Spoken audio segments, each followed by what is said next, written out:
우리 고3 수험생들을 위해서 기도할 때 여러분 대학을 들어가는 것만 기도하는 게 아니라 대학 들어가서도 여러분 그 세상의 풍습에 빠지지 않도록 믿음을 지켜낼 수 있도록 기도해 줬으면 참 좋겠어요. 대학을 가는 것보다 더 중요한 것은 그들이 대학 가서 그리스도인으로서 자신의 믿음과 신앙을 지키는 것이 그게 더 중요한 가치가 있다는 것들을 위해서 여러분 끊임없이 기도해 줬으면 좋겠습니다.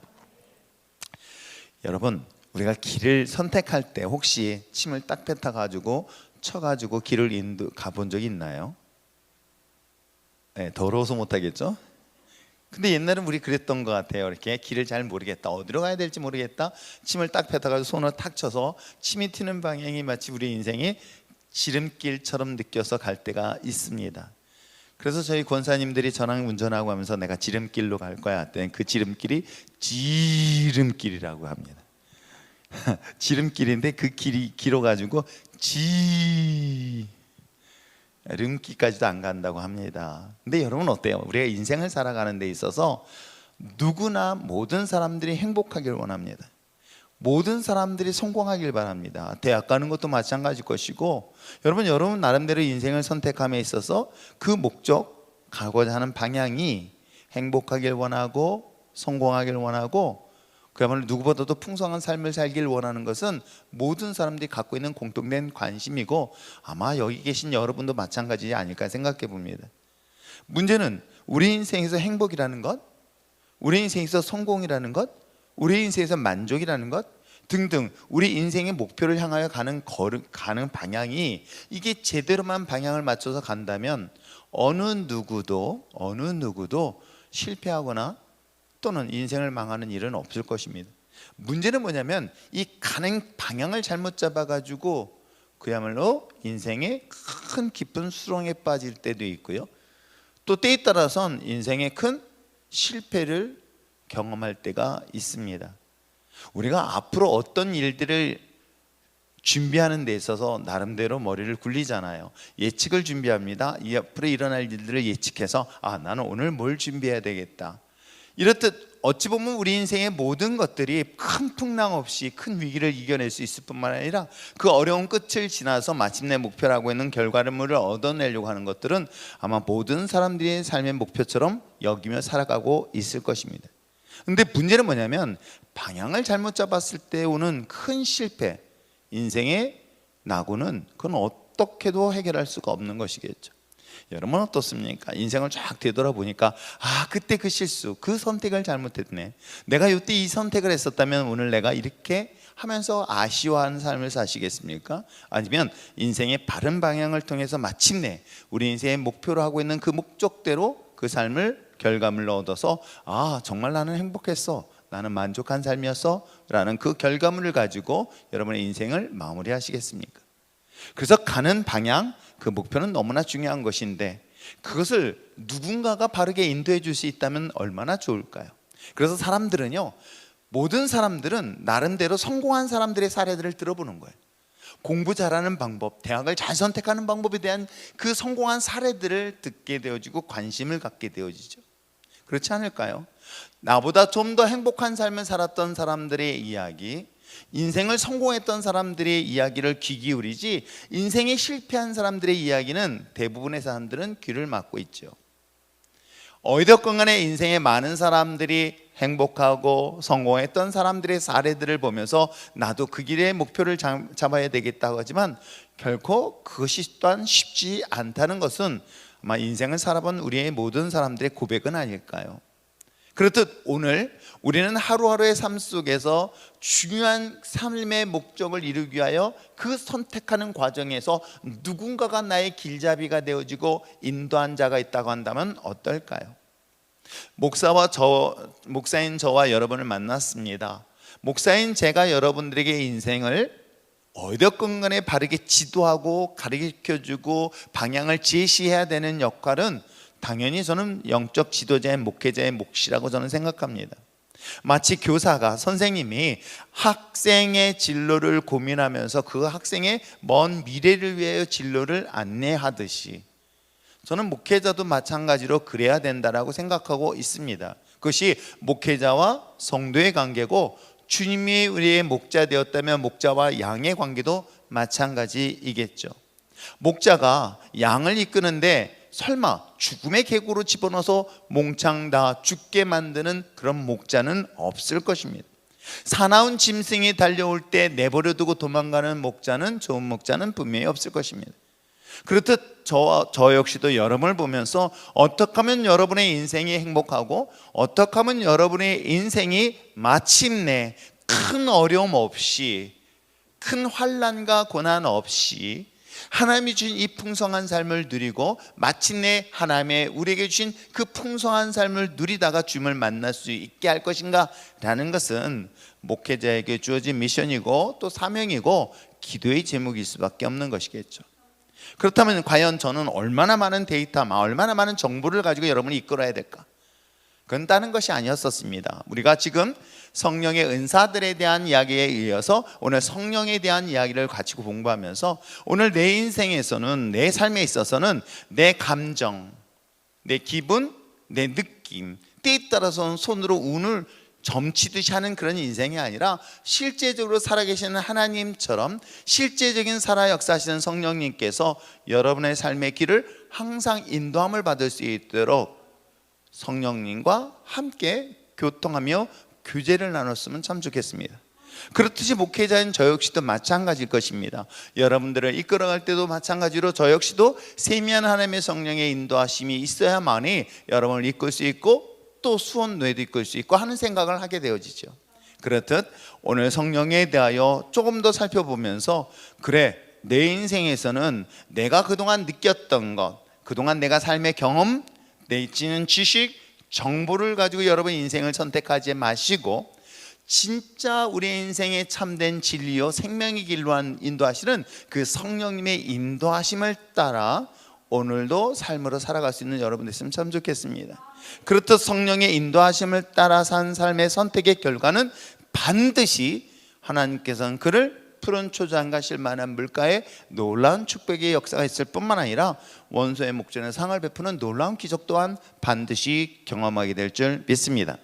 자, 그렇다면 오늘은 우리의 세 번째 강의에서 성령님에 대하여 과연 성경은 어떻게 부르고 있는가라고 이야기를 하려고 합니다. 자, 한번 보겠습니다. 처음 들어갑니다.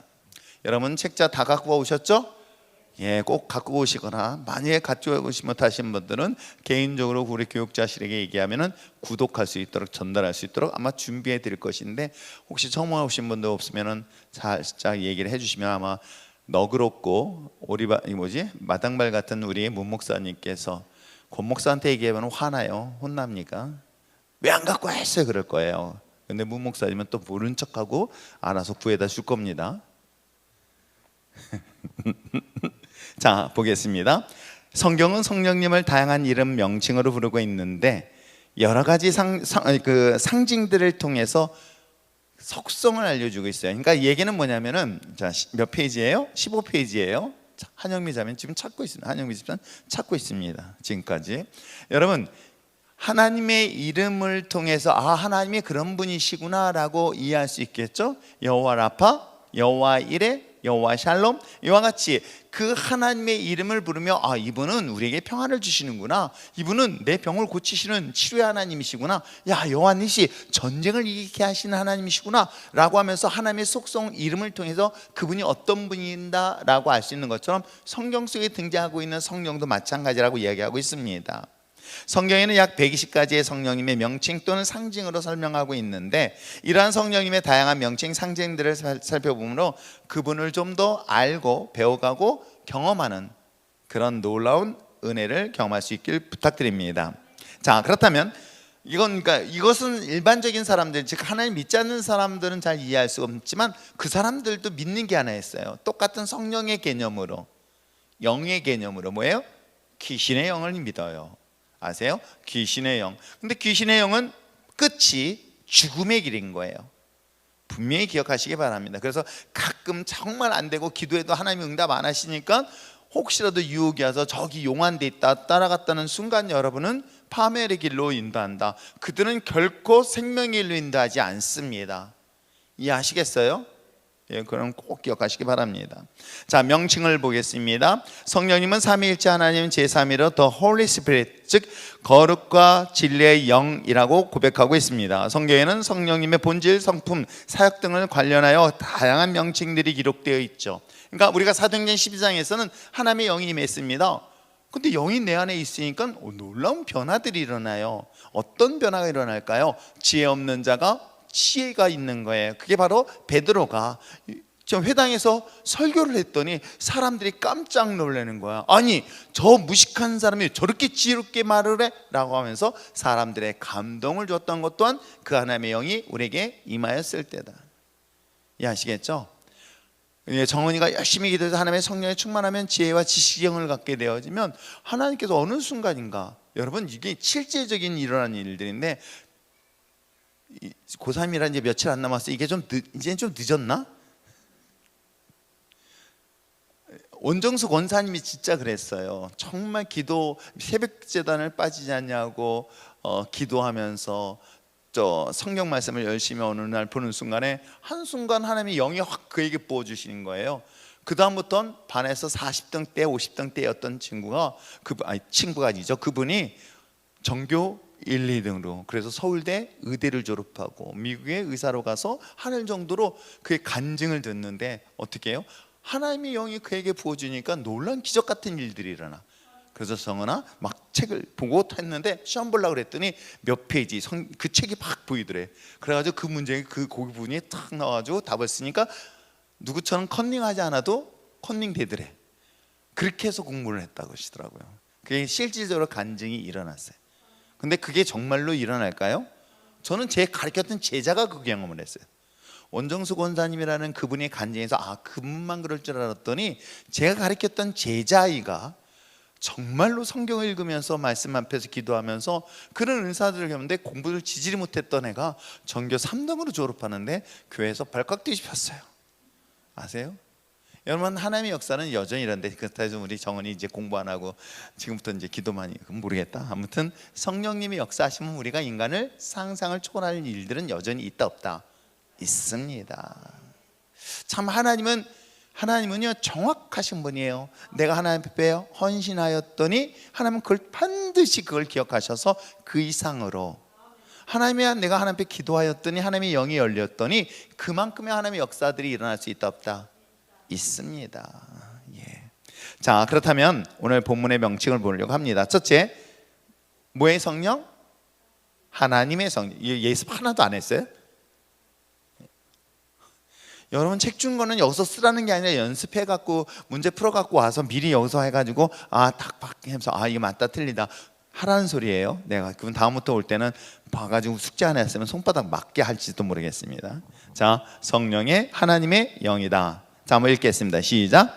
성령님은 하나님께로부터 보내심을 받았습니다. 그러므로 하나님은 성령님을 통해 하나님의 역사와 섭리를 나타냅니다. 이외에 성부 하나님에 관련된 것으로 하나님의 신, 주 여호와의 신, 아버지의 성령 등이 있습니다. 그래서 하나님에 대한 홀리 스피릿이라는 것은 하나님의 영으로서 그에게 성경을 그렇게 기록하고 있는 거예요. 하나님의 성령, 하나님의 영, 이렇게 기록하고 있는 것이에요. 명칭을 말해요. 그러니까 성령님을 뭐라 그런다? 하나님이라고 하는 이유가 여기에 있는 거예요. 자, 두 번째는 무슨 영? 예수의 영. 자, 한번 읽겠습니다. 시작. 예수님께서는 아버지께로부터 성령을 받아 성도들에게 부어주셨습니다. 그 성령님께서 예수님을 증거하고 나타내시며 그리스도를 구주로 영접하도록 이끄십니다. 이외에 성자 예수님과 관련된 것으로 예수의 영, 아들의 영 등이 있습니다. 그러니까 여러분 이렇게 생각해 보세요. 내가 머리로 이해하는 것도 하나님의 영이다. 그런데 믿는다는 것은 그건 자기가 노력해서 될 일이 아니에요. 믿어지는 거예요. 내가 믿으려고 하는 게 아니라 믿어지는 거예요. 이건 이성적으로 설명이 될 수가 있는 게 아니에요. 내가 하나님이 믿어져. 예수님이 죽은 지 3일 만에 부활했던 것도 믿어져. 내가 노력해서 되는 게 아니라 노력하지 않았는데도 불구하고 그게 정말 믿어져. 이 믿어짐에 대한 것들은 자기가 아니라 하나님의 영이 내 안에 있을 때 그가 하나님의 아들이라고 고백할 수 있으며 그가 바로 우리가 죽은 지 3일 만에 부활하셨던 그분이라고 고백할 수 있는 거예요. 물론 오늘 우리는 이게 배운 것을 가지고 안 것을 지식을 가지고 이걸 또 믿느냐, 이게 성령님이야, 이거 참 이게 애매한 거예요. 그 얘기는 뭐냐면 계속 우리가 학습을 했잖아요. 배웠잖아요. 그러다 보니까 이게 성령님이 있는 줄 알고 착각하는 경우, 제가 그랬잖아요. 이게 아니까 믿는다는 착각, 알고 있으니까 이걸 믿는다라고 생각하는 이 착각이 오늘날 우리의 심각한 문제를 가져다 주지는 않을까 생각하는데, 이 본문을, 이 이야기는 지금 이 시대로 이해를 하지 말고 2000년 전의 유대인들의 관점에서 이 이야기를 생각해 보세요. 그래서 베드로가 당신은 하나님의 아들입니다라고 이런 고백은, 이건 자기 정신 가지고 한 말이 아니에요. 아세요? 절대 자기 자신의 힘으로 가거나 제정신 가지고 한 말이 아닙니다. 그것은 예수님께서 말씀하신 것처럼 그것은 그 안에 있는 하나님의 영으로 인하여 너가 그런 고백을 할 수 있다라고 얘기를 해주는 거예요. 그걸 알게 하는 것은 너의 지식도 아니고 경험도 아니고, 이건 그동안 며칠 동안 같이 있었기 때문에 립서비스한 것이 아니라 그걸 깨닫게 하고 그걸 알게 하고 그걸 입술로 고백할 수 있는 것은 하나님이 깨닫게 하고 하나님이 알게 하지 않으면 알 수가 있다 없다? 없다라는 사실을 말하고 있는 거예요. 이해하시겠어요? 이런 관점으로 좀 더 이해한다면 오늘날 내가 배웠으니까 예수님은 하나님의 아들이다, 이 정도로 생각하기에는 조금 더 깊이 있게 자신 스스로를 돌아봤으면 참 좋겠습니다. 자, 성령님은 하나님 예수님의 영이다. 그래서 영이 내 안에 있으니까 예수님에 대하여 그가 하나님의 아들이다 라고 고백할 수 있게 되는 것이죠. 자, 그 다음에 뭐라고 얘기할까요? 그 다음은 뭐와 영? 진리와 생명의 영이라고 얘기하고 있는 거예요. 자, 읽겠습니다. 마지막 한 줄 시작. 성령님은 구원받을 성도들을 진리로 인도하시고 하나님의 생명을 부어주십니다. 그래서 하나님의 영이 내 안에, 성령님이 내 안에 거하시면 나를 어느 길로 인도하신다? 진리의 길로 인도하신다. 그럼 이걸 반대로 생각해 보세요. 나의 길에 진리의 인도하심을 못 받고 있다는 것은 거꾸로 하나님의 영이 내 안에 있다고 착각하고 있다고 보시면 되는 거예요. 내 안에 하나님의 영이, 내 안에 생명이 있다는 것을 대하여 확신을 갖고 있는 사람과 그렇지 않은 사람의 차이는, 내가 신앙생활하고 있는데 이게 하나님의 영이 내 안에 있다고 착각할 때 내가 생명이 있는지 없는지를 모르는. 물론 여기서 이 생명이라는 건 뭐예요? 내가 죽어도 영원히 죽지 않는다는 그런 이야기를 하고 있는 거예요. 그러니까 여러분, 그러니까 예수님의 제자들 죽는 순간까지 난 영원히 안 죽을 거야 했는데 죽었잖아. 얼마나 당사자들은 슬픈 일이. 한번 상상을 해보세요. 나를 믿는 자는 영원히 죽지 않는다라고 누가 그랬어요? 이웃집 아저씨요? 예수님이 하셨잖아요. 내가 주는 이 생수는 영원히 목마르지 않을 것이다 라고 말했고, 너 나를 믿는 자는 영원히 죽지 않을 것이다 라고 얘기를 했어요. 그러면 그 순간 그 이야기를 정말 믿었어. 그래서 죽는 거야. 야고보도 죽고 예수님의 제자인 베드로도 죽었어요. 죽어도 그들은 뭐라고 생각했을까? 그래, 난 죽어도 난 뭐가 있어? 영원한 생명이? 대답 좀 해줘. 영원한 생명이 있다라고 믿었던 거예요.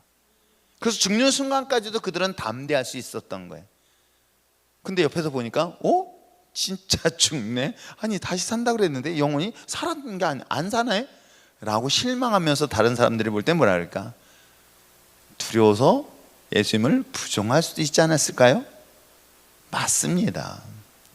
근데 오늘날 우리들의 신앙도 마찬가지인 거예요. 그런 나에게 영원한 진리, 즉 하나님의 영이 내 안에 있다면 죽음은 더 이상 두려움의 대상이 아니다 기다?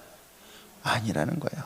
그래서 여러분, 정말 신실한 권사님들이 신앙생활 열심히 하시다가 마지막 임종을 앞두고요, 마지막 임종 기도할 때 받았던 충격적인 고백, 난 아직 구원의 확신이 없어요?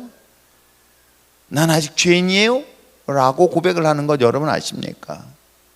마지막 숨을 거두는 순간에, 권사님 이젠 영원한 하나님의 나라에 갑니다. 당신은 죄인이 아니기 때문에, 구원받았기 때문에 하나님의 생명, 하나님의 나라에 영원히 갈 것입니다. 그랬더니 하시는 말씀이, 그때 순간, 목사님 저는 아직까지 죄가 남은 것 같아요. 아직 죄인인 것 같아요. 내가 자격이 없어요. 아니 무슨 자격이 있어서 갑니까? 여러분, 이게 의외로 되게 많아요. 하나님의 영이 내 안에 있으면 내가 죽는 순간에도 무엇을 할까? 최근에 그런 얘기를 했거든요. 자기가 임종을 앞두고 있는 거야. 죽음을 앞두고 있는 거야. 그래서 가족들을 다 불렀어. 형제들 다 불렀어. 그래서 뭐예요? 파티를 하는 거야. 무슨 파티? 어? 환송 파티. 어디? 나는 하나님의 나라에 갈 거야. 걱정하지 마. 나는 행복해. 라고 하면서 어떻게 해요? 남은 가족들을 위로하면서 희망을 보여주는 그런 한 죽음에 대한 이야기를 들으면서 여러분 어때요? 진짜 지금 당장 죽는다면 좀 이따 죽었으면 좋겠어요 그러더라. 천국이 여기보다는 안 좋아서 그래. 아직 살만하거든. 그러다 죽을 것 같으면 난 빨리 가고 싶어 그 소리에. 그렇잖아요. 여러분 어떻습니까? 이게 자기 힘으로 되는 게 아니에요. 하나님의 내용이 있으면 나에게 진리의 길, 그리고 어떻게 해요? 생명의 길. 그러니까 이 생명은 나에게 영원한 생명을 말하는 거 있는 거거든요. 그 영원한 생명이 있기 때문에 나는 죽음은 더 이상 두려움의 대상이 될 수 없다. 그렇기 때문에 죽음을 기대를 쌓는 거예요. 왜? 하나님 나라를 가는데 얼마나 기쁠까? 근데 어떻습니까? 우리 어머니 60대부터 환갑지난 다음부터 아이고 내가 일찍 죽어야 돼. 그 얘기를 이렇게 딱 치우쳐서, 그래서 80 넘었을 때 어머니 이제 돌아가셔도 됐더니 막 이렇게 째려보셨어. 그리고 100세 넘었는데 아직도 아무튼 여러분 어떻습니까? 이게 하나님의 영이 우리에게 있었을 때 그 영은 우리에게 진리의 길을 인도할 뿐만 아니라 영원한 생명의 길로 인도하신다. 아시겠죠? 자, 상징을 보겠습니다. 성경에 나오는 성령님의 상징들은 우리가 성령님과 더 친숙하고 그분의 인격 내지는 사역을 보다 잘 이해할 수 있도록 상징을 보여주는 거예요. 무슨 말씀인지 아시겠죠? 여러분 우리가 그냥 성령님이라고 얘기를 하지만 그건 우리가 표현하는 거예요. 천국 갔더니 그분이 야 내 이름 성령이 아니거든 하면서 다리 흔들릴지도 몰라요. 이해하시겠어요? 하나님도 우리가 여러분 우리 차 교수님은 뭐라 불러요? 야훼. 그 고집을 구약 교수들은 맨날 그러잖아요. 이 단어 하나 가지고 나는 야훼. 성경은 아무리 봐도 야훼라는 말은 못 봤어. 성경은 뭐라고 써 있어요? 여호와. 성경은 다 여호와인데 그래도 배운 신학교 교수님이라고 또 어떻게 해요? 다리 흔들면서 야훼야. 이게 맞아? 성경적으로 신학적으로 이렇게 얘기하는 거거든요. 근데 막상 하나님이 나눴더니 호야야. 이렇게 막 이름이 바뀔지 어떻게 알아? 우리가 부르는 거예요. 근데 왜 이렇게 부르냐면 우리가 경험했던 하나님을 불러보는 거예요. 이분은 이런 분이야 이런 분이야 라고 그분이 나타나셨던 성품이나 성격이나 그런 것들을 우리 인간의 단어, 언어로 불러주고 있는 거예요. 이해하시겠죠? 그래서 이해를 돕게 한 것이다 라고 여러분이 이해하시면 좋겠습니다. 왜냐하면 이 단어 가지고 어떤 분이 질문한 적이 있거든요. 이게 정말로 그렇게 불렀을까요? I don't know. 몰라요. 하나님은 그렇게 불렀지는 몰라요. 다만 성경에서 기록되어 있는 걸 근거로 해서 성령님이 우리에게 이런 모습으로 보여주시고 있으니 이분은 이런 성격을 갖고 있겠다라고 우리가 추측이 가능한 것이겠죠. 성령 밖에 있는 것을 말하는 게 아니라 개인적 체험들을 할 수 있잖아요. 그렇잖아요. 어떤 분도 정말로 그래요. 기도하는 가운데 이 더운 히터가 켜 있는데 갑자기 찬바람이 너무너무 부는 거야. 그래서 눈을 떠가지고 창문을 봤어요. 누가 문 열어놨는데 문은 안 열렸어요. 이 안에 공기는 따뜻한데도 찬바람을 느낄 수 있다. 그러면 하나님은 찬바람의 하나님. 이렇게 이해하시겠죠? 네, 그렇게 이해하시면 되겠습니다. 자, 성령님이라는 영적 존재가 여러 상징물로 표현될 때 명확해지고 구체화될 수 있기 때문에 우리를 이해하기 위함이다. 성령님의 상징으로서는 우리 총 7가지를 얘기하고 있습니다. 첫 번째는 뭐다? Fire, 불. 읽겠습니다. 시작. 첫째, 불은 하나님의 임재하심을 뜻합니다. 호렙산에 불타는 떨기나무 가운데 모세에게 나타내심. 갈멜산에서 불로 어떻게 응답했는지 아시겠죠? 불을 확 태워버리는 사건, 물을. 자, 그 다음에 세 번째, 오순절 마가다락방에서 불의 혀같이 임하심. 그리고 하나님의 임재하심에 대하여 이와 같은 것들을 보여주시고 있어요. 가시떨기 아시죠? 떨기나무 가시떨기에서 타올라야 돼. 이건 그냥 후룩 하고 이렇게 타야 되는데 타지는 않는데 불이 타고 있는 거예요. 마치 이게 나무 이렇게 볕단인가요? 볕단 이렇게 확 불 붙으면 확 타야 되는데 그 모양은 그대로 있고 불만 붙어 있는 그 모습을 누가 봤습니까? 모세가 봤답니다. 이와 같은 것들을, 이런 불의 것으로 나타납니다. 자, 두 번째, 불은 우리의 죄악을 소멸하여 정결한 그릇을 되게 합니다. 히브리서 말씀을 근거로 얘기하고 있는 것이죠. 그러니까 불이 가지고 있는 것들에 대한 특징 중에 하나가 소독 개념으로 이해하고 있는 것이고요. 또 세 번째, 불은 심령을 뜨겁게 변화시키며 신앙의 열심을, 그걸 또 다른 표현으로 패션이라는 열정이죠. 열정, 내 안에 있는 열정이 끊임없이 타오르게 한다. 이해하시겠어요? 그렇구나. 이게 노망이 아니에요. 성령이 내 안에 있으면 나는 여전히 나이는 80이 되고 90이 되어도 나는 뭐라고 생각하냐면 청춘이라고 얘기할 수 있는 거예요. 왜? 아직까지 나에게는 뜨거운 심장이 뛰고 있기 때문인 거예요. 이해하시겠죠? 그래서 빨간 바지 어르신들 입지 마시고 근데 맨날 하얀 머리보다 옛날에 보라색 머리도 이뻤는데 어느 날 머리를 보니 보라색을 해가지고 남자친구 생겼는 줄 알고 걱정을 태산같이 했더니만 오늘 요즘은 이제 그냥 흰머리만 쫙장장 갖고 다니셔. 아무튼 하나님의 영이 내 안에 임하시면 나의 어때요? 사람이요, 그러면 열정을 갖고 보이잖아요. 그러니까 제가 이번에도 이제 한 40명 되는 목사님들을 이제 모셔서 이제 내가 놀지도 못하고 이거 정말 이제 아무래도 이제 이 스텝으로서 내가 전체를 하다 보니까는 긴장을 하잖아요. 그러니까 계속 필요한 것들 이렇게 공급해주고 방에 들어왔는가 체크해주고 막 속상한 것 중에 하나는 그 좋은 방을 예약해서 편히 쉬라고 그랬더니 새벽 1시 반에 들어왔어. 그리고 새벽 6시에 갔어. 그럼 뭐하러 왔어? 차라리 여간방 잡아줄 걸. 너무 속상한 거야. 그래가지고 우리 교인들 오라 그래가지고 하룻밤 자게 할까 막 그런 생각이 많이 들었어요. 또 당일날 막 코로나 걸려서 못 오시는 분 등 또 오시다가 막 한 반 정도 왔는데 장례식이 난 거야. 근데 두 분이 이제 한 분은 이제 앞을 볼 수 없는 분이시거든요. 앞이 안 보이시는 목사님이시고, 그분을 라이드에서 와야 되는 분이 그 운전하시는 목사님이 교회에서 갑자기 상 소식을 들은 거예요. 그러니 어떻게 해요? 근데 앞을 볼 수 없는 분은 혼자 갈 수도 없잖아요. 그러니까 이분은 너무 섭섭한 거야. 가고 싶어서 억지로 왔는데. 그런데 이분 때문에 할 수 없이 돌아가. 갑자기 5명이 펑크 나니까 방 하나가 남게 생겼네. 참 제 유혹 끝까지 왔습니다. 우리 교인 중에서 내 마음에 드는 사람 몇 사람 있을까? 이 사람들 불러서 편히 잠이라도 잘까? 막 그 생각을 무지하다가 제가 막 했는데, 이분들 중에서는 어떤 분하고도 얘기하다 보니까 목사님이 번아웃 되니까 정말 저분은 교회에서 어떤 모습일까 할 정도로 너무 가슴이 먹먹할 정도로 답답한 게 있었거든요. 여러분 자신도 마찬가지인 것 같아요.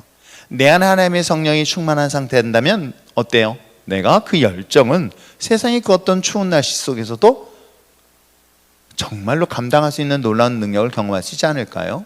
그렇습니다. 하나님의 성령이 여러분 가운데 임함으로 인하여, 성령의 불같은 역사로 인하여 매일같이 뜨겁게 끌어올 수 있는 여러분 됐으면 참 좋겠습니다. 그러다가 마침내 주님 확 불러갈 때 멋있게 가는 것도 멋있지 않나요? 자, 두 번째 뭐라고 하고 있습니까? 바람. 첫 번째 읽겠습니다. 시작.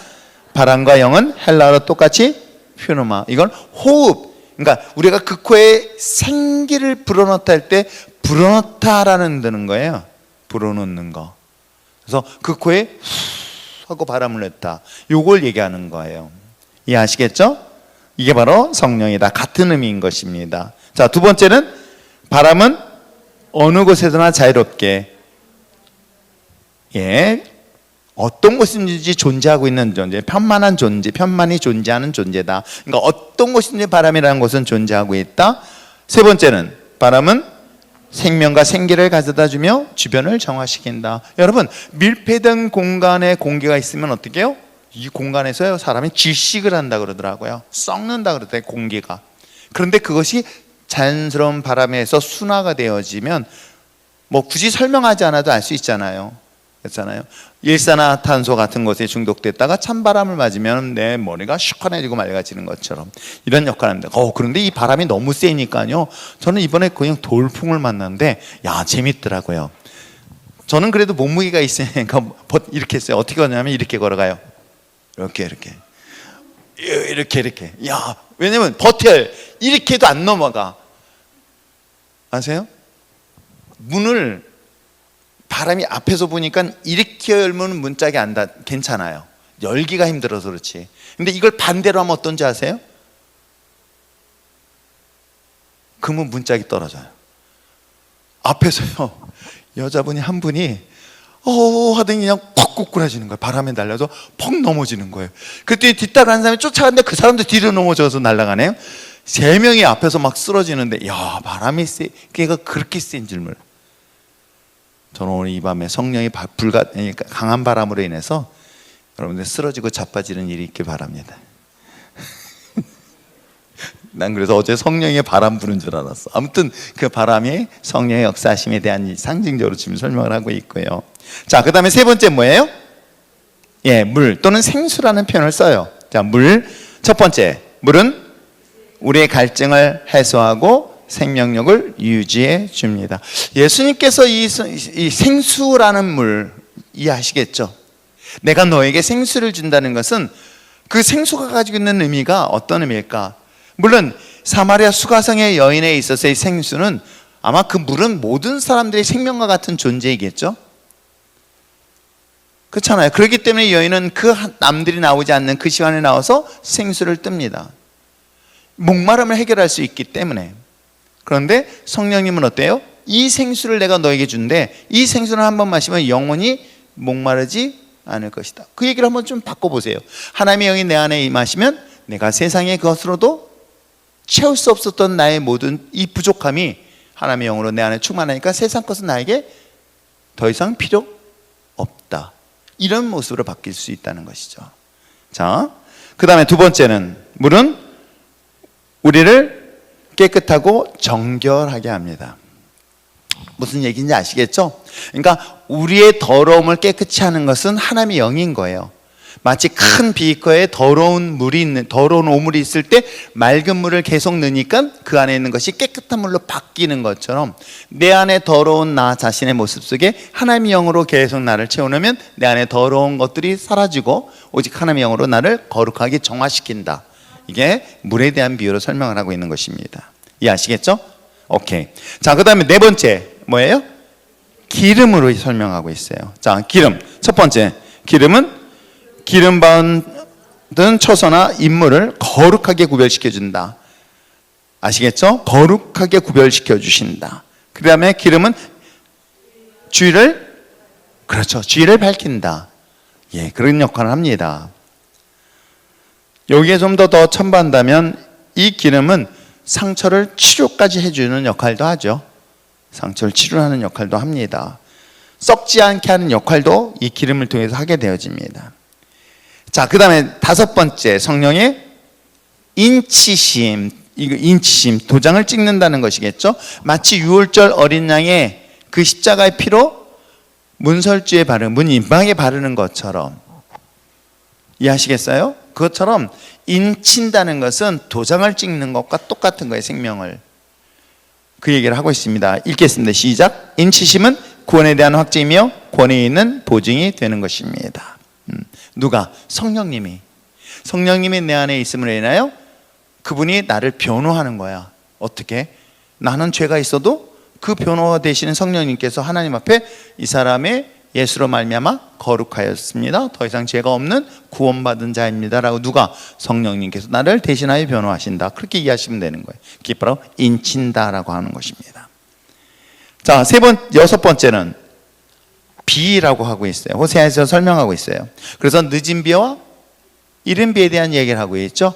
그 이른 비라는 것은 마가의 다락방의 성령의 역사심에 대한 이야기를 예언을 하고 있고요. 늦은 비는 마지막 때 임할 하나님의 성령의 임재하심이에요.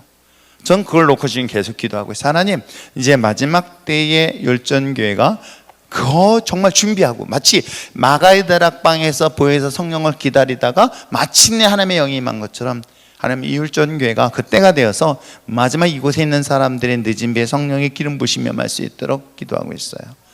여러분들 모두 다 늦은 비에 하나님의 성령의 임재하심을 경험했으면 좋겠습니다. 자, 비는 모든 만물의 생명력을 공급하며 열매를 맺게 합니다. 자, 또 하나 비둘기라고 설명하고 있죠. 읽겠습니다. 시작. 비둘기로 상징되는 성령님은 평화, 온유, 겸손. 근데 사실은 비둘기는 더럽습니다. 되게 지저분해요. 근데도 불구하고 상징을 얘기하고 있다면 그런 평화를 상징적으로 설명을 하고 있다고 합니다. 자, 우리가 보았던 것처럼 성령의 상징적 의미를 통해서 우리에게 실질적으로 이렇게 경험하는 거예요. 성령의 불이 강하게 임하였더니, 여러분 어때요? 그 추운 겨울에 춥다라고 하지 않아요. 추워도 내 몸에선 열이 나오게 돼 있어요. 불같은 역사가 일어나면. 아시겠죠? 급하고 강한 바람이 임했을 땐 때에 따라서는 그 바람의 찬기도 경험할 수가 있습니다. 그러니까 실질적인 거예요. 성령님은 실제적인 거예요. 추상적이지 않습니다. 만나고 경험할 수 있습니다. 그래서 제가 가끔 여러분들의 경험하기 위해서 손 한번 올려보세요 라고 해요. 손 올려놓고 그냥 기도해 보세요. 하나님의 성령의 불이 내 안에 강하게 임하게. 그랬더니 누가 혹시 착각 아닌가요? 그래, 착각할 수도 있어요.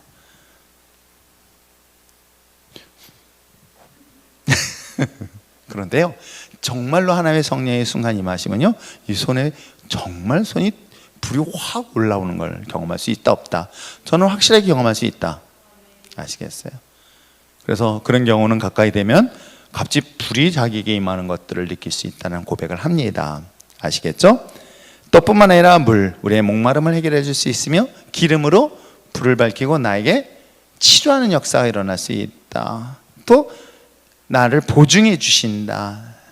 그리고 비와 비둘기 형태처럼 다른 사람들에게 생명을 주고 평화를 줄 수 있는 역할을 한다. 그래서 우리는 그리스도인들이 하나님의 영이 임한 사람들은 어떤 역할을 한다? 피스메이커를 하게 돼 있어요. 그러면 마귀의 영에 속한 사람들은 트래블 메이커를 하겠어요. 그러니까 어디 것든지 그 사람의 싸움의 중심이 되고 있다? 그러면 하나님의 영이 아니라 마귀의 영이다. 이렇게 이해하시면 되게 쉬워요, 분별하기가. 근데 어느 곳이든지 내가 가면 거기를 하나로 만든다, 화합하게 만든다, 연합하게 만든다. 이해하시겠죠? 그러면 저는 어떤 종류일까요? 싸움꾼으로 많이 봐요, 저를 보면서. 전 그렇진 않아요. 물론 아닌 거 앞에서는 그냥 침묵하지는 않으니까. 그런 자리에 있으니까 부정하고 불의한 것을 보면서 침묵하라고 하는 것은 전 거기에 동의할 수 없기 때문에, 그렇다고 해서 그것이 아무 데서나 하지는 않아요. 만약에 그만한 힘 있는 사람들 앞에서 하지, 힘 없는 사람 앞에서 이게 잘못됐습니다라고 하지는 않아요. 그들은 기다리면 언젠가 깨닫게 되죠. 그러나 힘을 갖고 권력을 가진 사람이 제가 혹시라도 그 자리에 섰을 때 그들의 불의와 불법을 만약에 한다면 그걸 어떻게 제가 침묵할 수 있겠어요? 그거는 아닌 건 아닌 거라고 말하다 보니까 그들 눈에는 제가 또 이렇게 생김새가 또 이렇게 좀 야리야리하고 연약해 보이고 막 순해 보이고 참 좋겠는데, 난 눈만 크게 뜨면 다 무서워한다고 하다 보니 알고 보니 난 부드러운 남자다. 대답다. 하나님의 영이 내게 있을 때 나는 부드러운 남자다. 억지로 하고 있습니다. 그럼에도 불구하고 우리 일제는 신앙 공동체, 그래요, 하나님의 영으로 인해서 이와 같이 또 강할 때는, 그렇죠? 강할 때는 강하되 그 주신 하나님의 능력을 가지고 어디에서든지 모든 사람과 연합하고 하나 되어지는데 아주 그러한 중요한 역할들을 감당할 수 있는 우리 신앙 공동체가 됐으면 참 좋겠습니다.